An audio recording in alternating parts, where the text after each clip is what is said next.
Ladies and gentlemen, magandang hapon po sa inyo lahat at isang makabuluhang anibersaryo sa isa sa pinaka-importanteng ahensya ng ating pamahalaan ng ating panahon. Other agencies take the day off to celebrate this milestone. But with the weight of its responsibility on its shoulders, it is a luxury the BIR cannot afford.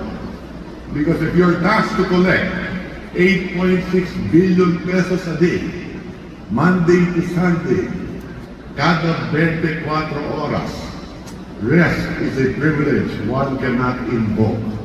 Kasi naman, tuloy-tuloy ang patak ng metro ang gastusin ng ating pamahalaan. Kung 3 oras tayo dito, obligado pa rin tayo makalakap ng 1 bilyong piso. This makes you the unsung heroes of the bureaucracy. And I stand proud with you. Without your thankless and tireless labor, the government will not be able to redeem its promises to the people. And the whole nation will not be able to realize its dreams.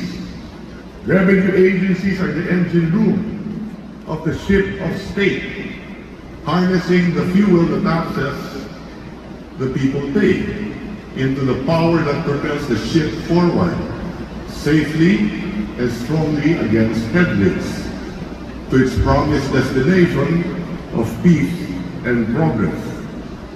But like those who work below the deck, yours is not a glamorous job. Workforces covered in grease are not there to win popularity contests, but to win the future and triumph against the odds.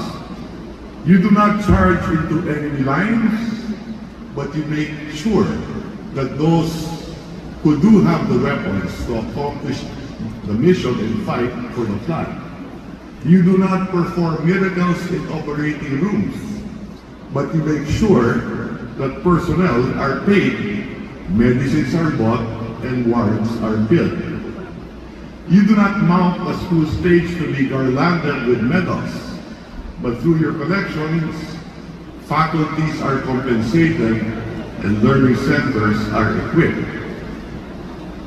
You do not go to be thanked, get to be thanked by people who admire the sunset in newly built baywalks, but every pound of cement, every grain of sand poured into, it was paid by the revenues you raised.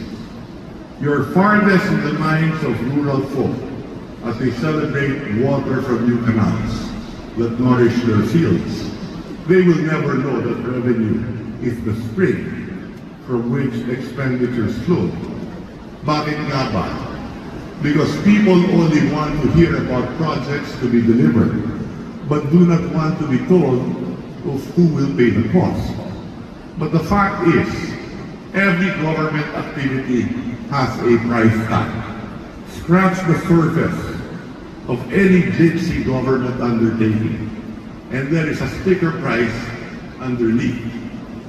Ang hirap nga lang, kung ipapaliwanag mo ang expenditures in revenue terms, sasagutin ka na nakaka-nosebleed ang mga numero. Kailangan daw ng volume sa nakakahilong mga datos.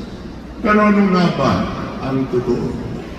For example, yung entire VAT collection this year ng Bureau of Customs at ng BIR, 1.34 trillion pesos, can only fund 9 months worth of payroll, premium, and pension of active and retired government personnel. Yung VAT kulang pa pang sweldo. Yung excise tax collection from every sin product of 619 billion pesos is not enough to pay for basic education, tertiary education, and tech-hub programs. These three have a combined budget of 965 billion pesos. But for a clearer picture, let me go granular. A net increase of 40, just for 40 students in the public school system, and DepEd takes in hundreds of thousands of new enrollees a year. This will trigger about 3.1 million pesos in new spending for one teacher, one classroom, books, and chairs.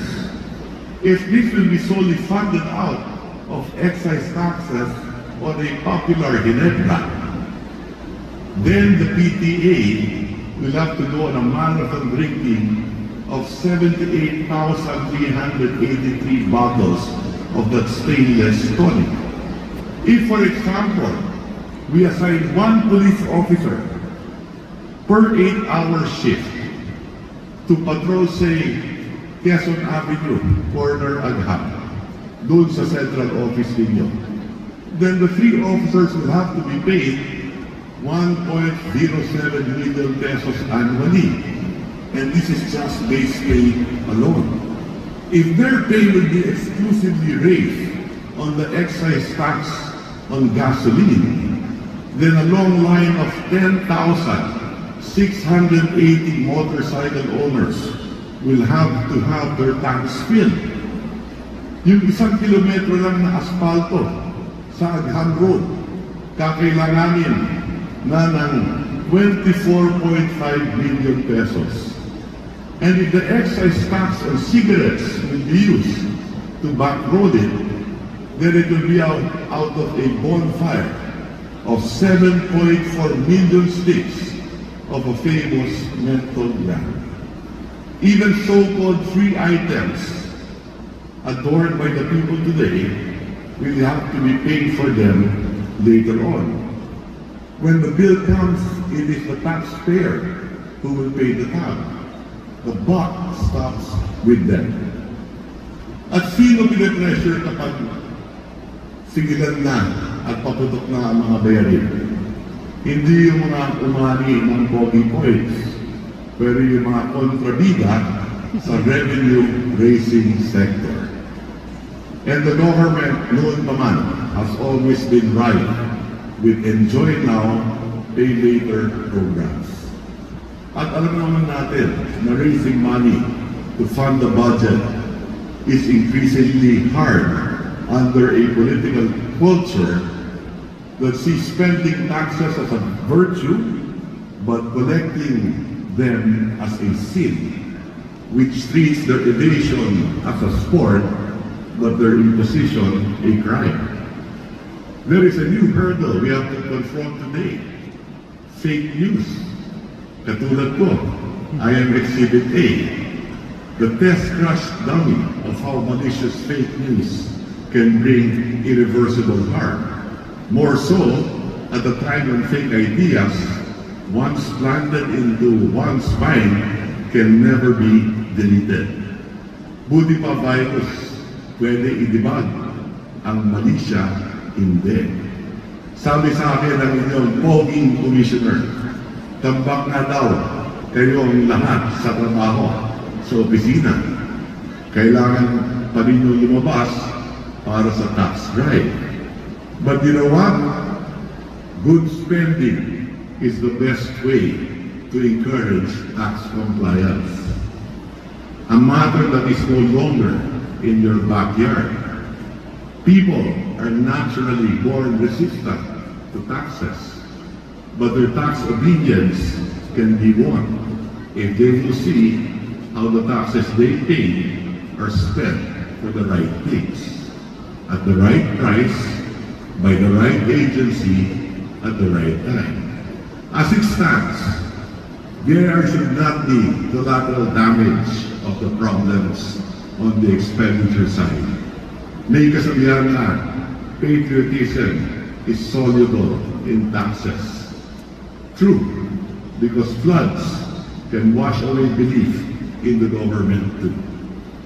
Kaya in many meetings, I've always championed your cause. Una, ikalkula ng mabuti ang revenue target. Kasi ang expenditures ay hindi naman open bar sa isang restaurant.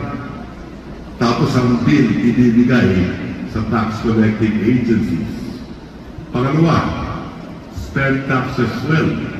Because if we demand a receipt for goods sold, the people are also entitled to the resibo of government projects financed by the taxes they pay.